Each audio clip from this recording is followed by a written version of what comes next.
Hi guys, olá pessoal do terceiro ano. Estou gravando esse vídeo aqui só para ajudar aqueles que porventura estiverem tendo alguma dificuldade para desenvolver as atividades, tá bom? Desse mês de maio. Aqui eu estou com as atividades aqui, tá como terceiro A, mas todos os dois terceiros têm a mesma atividade, tá bom? Então vamos lá. A primeira quinzena, as atividades são divididas em duas quinzenas, certo? Para facilitar mais a organização de vocês aí na hora de fazer as atividades. Tá? A primeira quinzena, as atividades delas são relativas à interpretação de texto, tá? Text interpretations. E aqui nós temos um texto que você vai ler, read the text below, ou seja, leia o texto abaixo, tá? Mary já estou lendo o texto. Mary is a nice woman. She is nurse and works in a big hospital. She works at night on weekends. Mary has two young children and they are very intelligent. Their names are Jack and Julie. Jack is 9 years old and Julie is 11 years old. Jack likes soccer and Julie loves movies. Jack wants to be a soccer player and Julie wants to be a movie star. Mary likes to be with her children when she isn't working. They play work games together. Mary's family is very happy, especially when Jake, Mary's husband, is at home with them. Jake usually travels a lot and visits different places. He is a truck driver. Então, esse foi o texto, tá? Sobre o que o texto fala, você vai ter que traduzir o texto. Aqui, ó, traduz o texto, a primeira atividade, tá bom? A primeira atividade é você traduzir o texto. Então, você vai... não é a atividade número 1, mas você tem que fazer ela, tá bom? Aí você vai fazer o quê? Como que você vai traduzir o texto? Caso alguém tenha dificuldade, eu vou dar uma dica aqui, ó. Pode ser que eu nem precisava falar isso aqui, tá? Mas caso alguém esteja tendo dificuldade, você vai entrar no site do Google, ok? Eu estou fazendo no computador, mas aí no celular não é muito diferente, tá bom? Você vai entrar no site do Google. Na caixa de pesquisa, você vai digitar tradução, certo? Você digita tradução e manda pesquisar. Aí vai aparecer essas duas caixas aqui, ó. Um é inglês, outra português. O que você digitar nessa caixa onde está escrito inglês, vai aparecer aqui na outra caixa em português a tradução em português, certo? Vamos supor que você quer inverter. Você quer digitar alguma coisa em português para saber como que é em inglês. Então aí você clica nessa setinha aqui, ó, onde eu estou passando o mouse. Tá? Deixa eu aumentar aqui um pouquinho mais. Aí você clica aqui, certo? E aí vai inverter. Você vai digitar a palavra em português, amor, por exemplo, e aqui vai aparecer a palavra em inglês. Tá? Então você inverte. Na caixa da direita, você escreve o que você quer traduzir. Na caixa esquerda, você digita, já vai aparecer na tradução do que você digitou no lado esquerdo. No seu celular, pode ser que apareça diferente assim a posição. Em vez de ficar uma caixa do lado da outra, é provável que fica uma em cima da outra, porque a tela do celular é pequena, né? Certo? Mas é a mesma coisa, só muda a posição, tá? Quer dizer, o que tiver em cima é onde você digita e embaixo é onde aparece a tradução do que você digitou, ok? Então, se você quer traduzir o texto, você pode pegar o texto, você pode digitar o texto ali, ou se você tiver como fazer isso, você pode selecionar o texto, tá? Se você souber fazer, você seleciona o texto, copia ele, tá? Só apertar com o botão, só apertar na tela e ficar segurando, aparece um menuzinho, né? Aí você clica no OK, ok? E aí você vai lá novamente para o seu tradutor e cola ali o texto que você copiou. Aí eu colei aqui onde está em inglês, porque o texto está em inglês, né? Eu quero traduzir para o português. E aqui do lado já apareceu. Ó, Maria é uma mulher agradável. Mary is a nice woman. She is a nurse, works in a hospital. O que quer dizer isso? Ela é enfermeira. Nurse é enfermeira. Trabalha em um grande hospital, ok? Continuando. She works at night on weekends. Ou seja, ela trabalha à noite e nos fins de semana. Tá? Na noite e nos fins de semana. Mary has two young children and they are very intelligent. Ou seja, Maria tem dois filhos, Mary, né, que traduziu o nome, não precisa traduzir não. Mary tem dois filhos pequenos e eles são muito inteligentes. Their name are Jack and Julie. Certo? E assim por diante, tá? Só comecei aqui, mas você continua, ok? Certo, pessoal? Então vamos dar sequência aqui, ó. E aí essa tradução que você vai escrever ela aqui nessas linhas, tá? Ou você se você acessar, porque eu fiz o form, tá? Então você entra lá no form, vai ter as mesmas atividades. Então, ou se você entrar lá no form, em vez de você digitar, você vai escrever, você vai digitar lá no campo a tradução, tá ok? Tá? Tem o form lá também. Você pode entrar para fazer as atividades, tá bom? Já está lá no Google Classroom, sala de aula lá. Depois de traduzir o texto, você vai fazer as outras atividades. Primeiro, qual é a profissão de Mary de acordo com o texto acima? E quando eu traduzi ali eu falei, tá? O interessante quando você for traduzir, pessoal, é o seguinte: se tiver alguma palavra que você não conheça, traduz ela separadamente para você saber qual é a finalidade, a função dela dentro do texto, certo? É, qual a profissão de Mary? Atriz, do lar, jornalista, jornaleiro ou enfermeira, tá? 2. Assinale a alternativa que contém uma afirmativa correta. Aqui está Jelly e Duke são filhos de Mary. Jake é o nome do irmão de Mary. É do irmão de Mary. A família de Mary é muito complicada. Jake é taxista. Então, uma delas está correta, o resto está tudo errado. Então, você vai marcar, tá? Desculpa. Terceiro, assinale a alternativa que contém uma afirmativa incorreta. Incorreta, ó. Letter A. Mary gosta de ficar com os filhos quando não está trabalhando.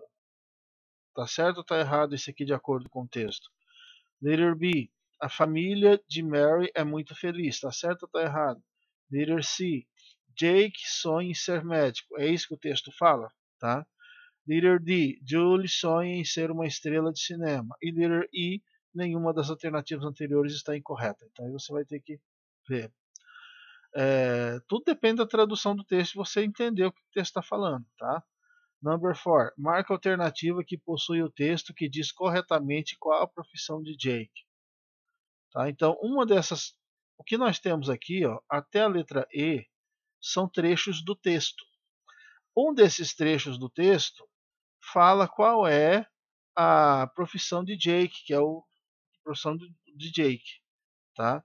Então você tem que marcar qual desses trechos da A, B, C, D ou E mostra qual que é a profissão de Jake. Number 5. De acordo com o texto, qual o instrumento de trabalho do marido de Mary? Então, qual seria? Caminhão, carro baixo, serra elétrica, computador ou celular? Tá? Como eu disse, depende de você traduzir o texto e entender o que o texto está dizendo, tá bom? Segunda quinzena. Segunda quinzena nós vamos falar sobre o Past Perfect. Ok? O que é o Past Perfect? É um tempo verbal que na língua inglesa que indica um momento anterior ao passado recente. Ele é utilizado quando se deseja deixar claro que um evento ocorreu antes de outro no passado. Tá? Então, geralmente, quando você vai usar o past perfect, você vai citar dois eventos, tá? Ambos no passado, só que um ocorreu antes do outro, ok? Aqui nós vamos ter alguns exemplos. Ó. Nos exemplos seguintes, o evento A, tá? Olha só, o evento A está aqui, representa aquele que ocorreu primeiramente. e o evento B, aquele que aconteceu na continuação, ou seja, o mais recente dos dois. Vou citar um exemplo na língua portuguesa, né? Na língua portuguesa seria mais ou menos assim: é, eu entendi tudo depois que eu li aquele livro. Observa que eu citei dois eventos, todos no passado, né? Eu entendi tudo, quer dizer, eu entendi, está no passado. Depois que eu li o livro, ou seja, eu li, também está no passado. Mas observa que um vem depois do outro, certo? Por exemplo, fica claro que eu li o livro primeiro, e depois que eu li o que aconteceu, eu entendi, tá? Então, não há uma ordem exata. Você pode falar assim: depois que eu li o livro todo, depois que eu li o livro, eu entendi tudo. Eu poderia ter falado assim também. O evento A seria o que vem antes, né? Depois que eu li o livro, ou seja, eu leio o livro. E o evento B seria o que vem depois, ou seja, eu entendi tudo. Ou seja, depois que eu li o livro, eu entendi tudo. Isso na língua portuguesa. Eu estou usando a língua portuguesa para ilustrar o que seria na língua inglesa, tá? Vamos ver um exemplo aqui, ó. Olha só aqui, ó. Evento A. John had gone out. Observe um detalhe, pessoal. Todas as no present perfect sempre vai ter o had, que é o passado do have, certo? É o passado do have, ok? E o verbo principal no passado, ok? Então, o passado do have, que é o had, sempre vai ter, e o verbo principal no passado. Gone quer dizer saiu, certo? Ou foi. Gone out, na verdade, né? Uma que nós temos aqui é uma expressão verbal, né? Gone out quer dizer saiu. Então, saído. Então, olha só. A pé da letra seria isso aqui, ó. John had gone out. Ou seja, como o had é o verbo ter, então seria assim, ó. John, ou o verbo haver, tá? É o ter ou haver. John havia, é o had, saído. Então aqui nós temos o primeiro evento. Aí como que seria o segundo evento? Olha aqui o evento B, ó. When I arrived in my office. Ou seja, quando eu cheguei no escritório. Então é uma frase só, na verdade. Só que nós dividimos entre dois, evento A e evento B, para você entender qual evento aconteceu primeiro, qual que aconteceu depois. Sendo que um é consequência do outro, certo? Olha só. Ou melhor, um sucede o outro, eles estão interligados, tá? John have gone out when I arrived in the office. Quer dizer, João havia saído quando eu cheguei no escritório. Então, o que aconteceu primeiro? John saiu. E o que aconteceu depois? Eu cheguei no escritório. Entendeu? Então, por isso, essa. E não esqueçam desse had. Sempre vai vir ele antes do verbo principal, no passado. Ok? Vamos ver outro exemplo? Olha aqui, ó. Evento A.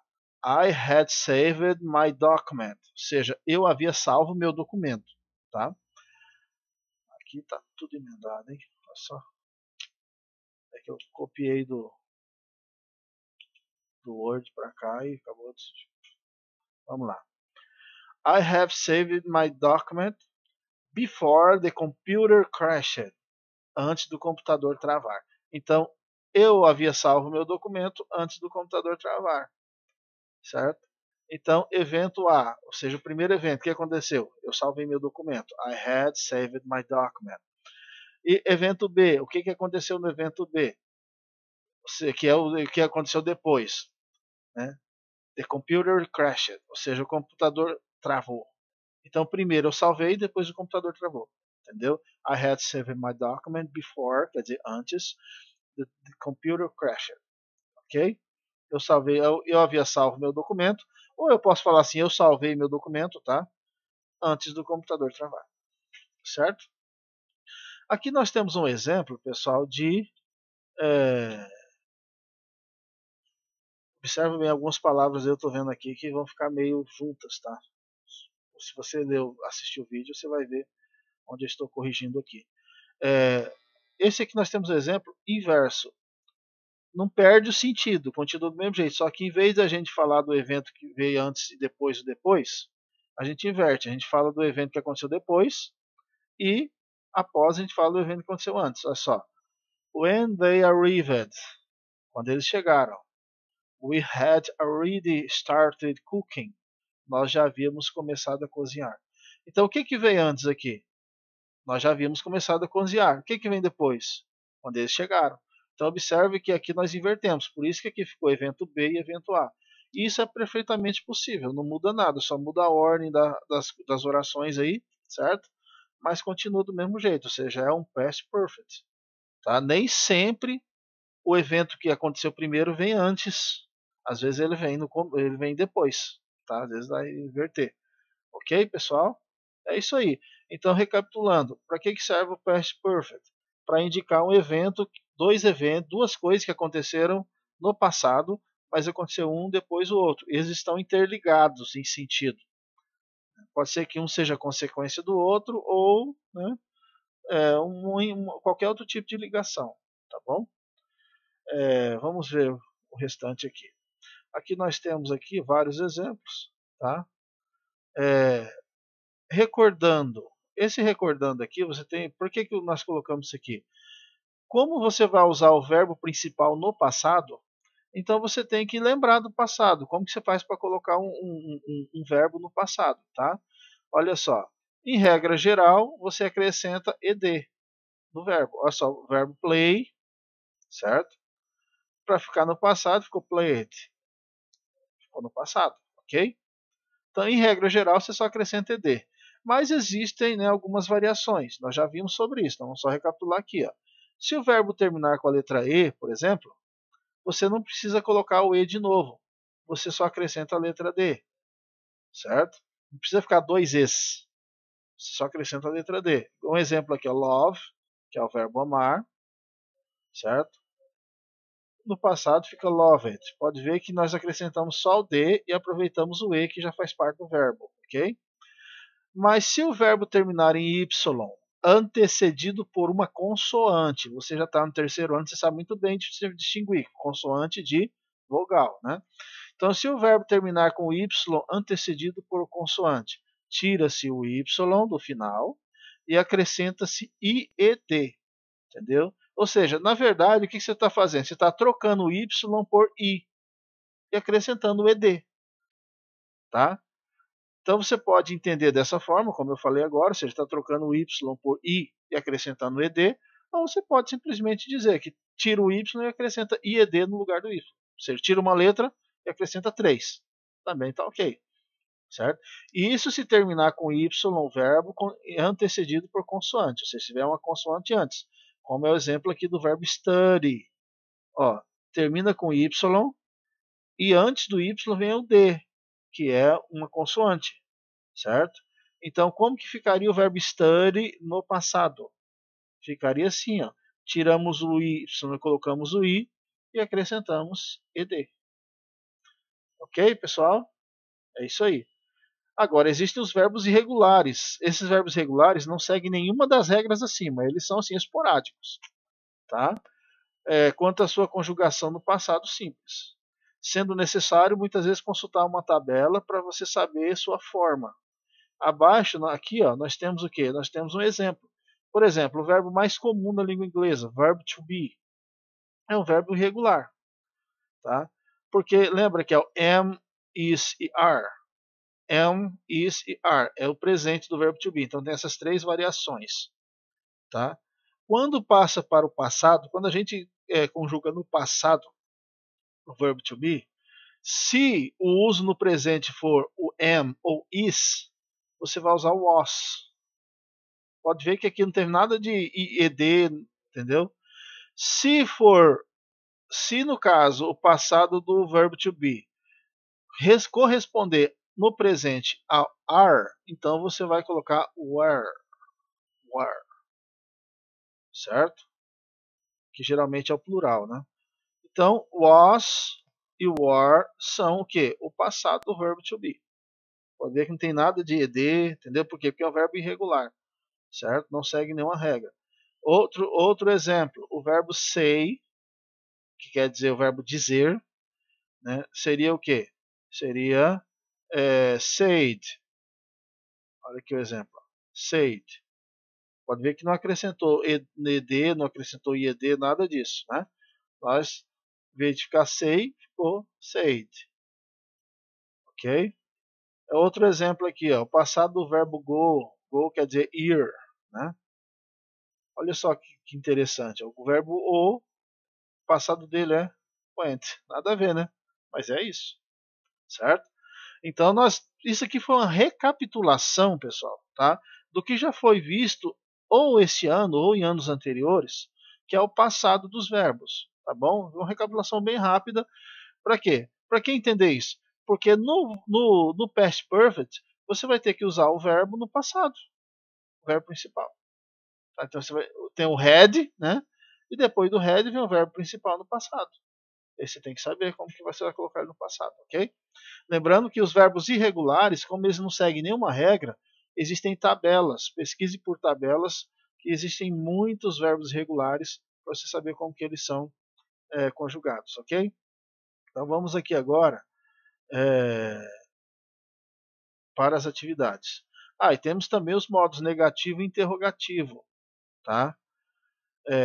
Para que uma frase no past perfect seja transcrita no modo negativo, basta acrescentar not após o verbo had.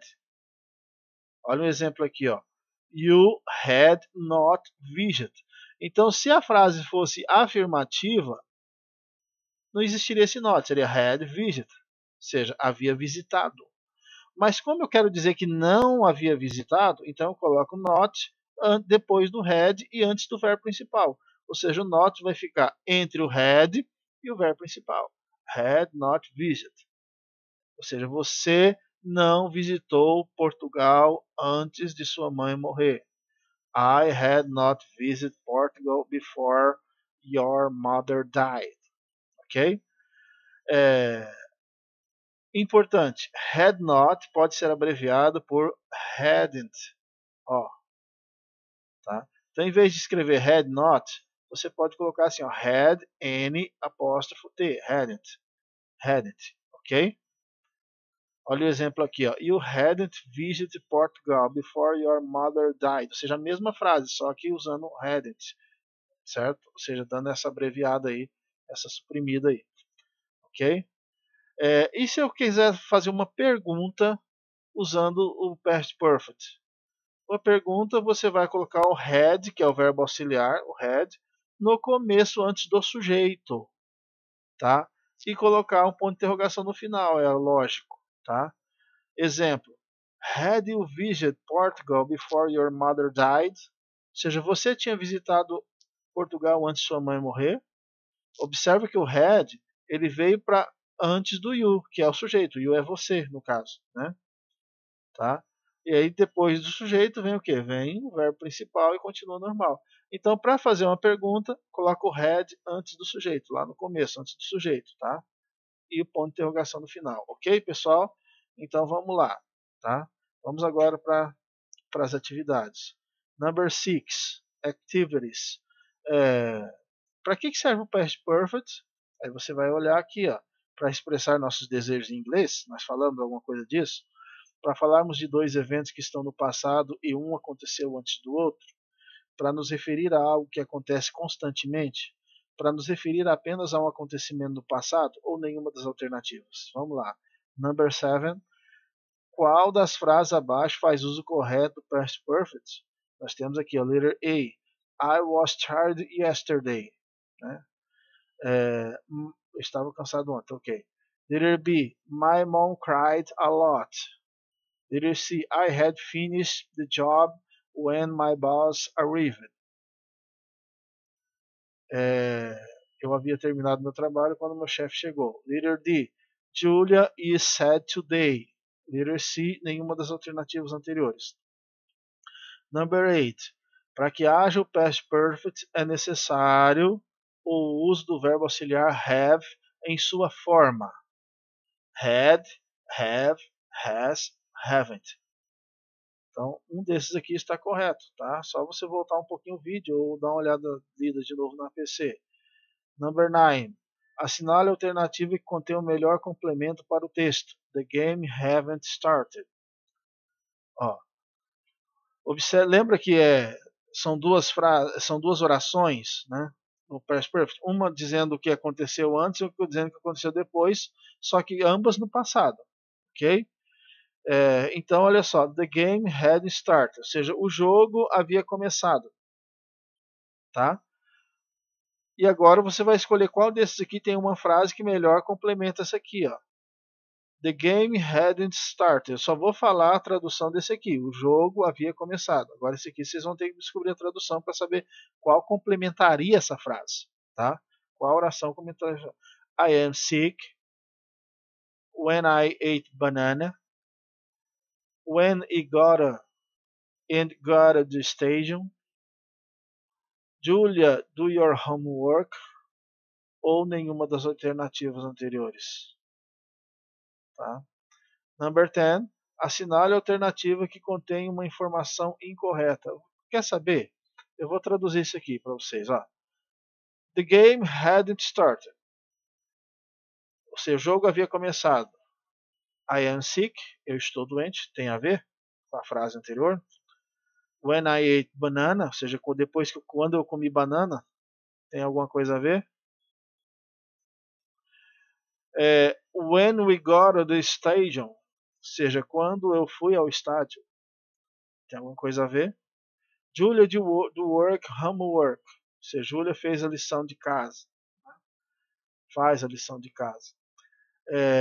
Sua lição de casa. Ou nenhuma das alternativas. Então você tem que ver qual que complementaria melhor aquela ali. Number 10. Assinale a alternativa que contém uma informação incorreta. Em geral, para que um verbo seja colocado no passado simples, basta acrescentar ed ao final. É incorreto isso aqui ou está certo? Em inglês, tanto presente como passado se escreve da mesma forma, é verdade? Vamos lá. Letter C. Quando um verbo termina com y antecedido por uma consoante, deve-se retirar o y e acrescentar ed, tá certo? Number D. Letter D. Quando o verbo termina com e, acrescenta-se ao final apenas a letra D, tá certo? As alternativas A, C e D contêm informações corretas, ou seja, A, C e D. E aí, pessoal, aí vocês vão marcar aquela alternativa que está errada, que está falando uma coisa que não tem nada a ver. Ok, pessoal. Então esse aqui foi uma pequena explanação, que na verdade já foram 27 minutos, né? Mas se você estiver tendo dificuldade, eu espero ter ajudado. E qualquer coisa, qualquer dificuldade que você tiver, se esse vídeo não resolver, você manda uma mensagem no privado do meu WhatsApp, tá? Que assim que possível eu vou te retornar, tá bom? Então, bye.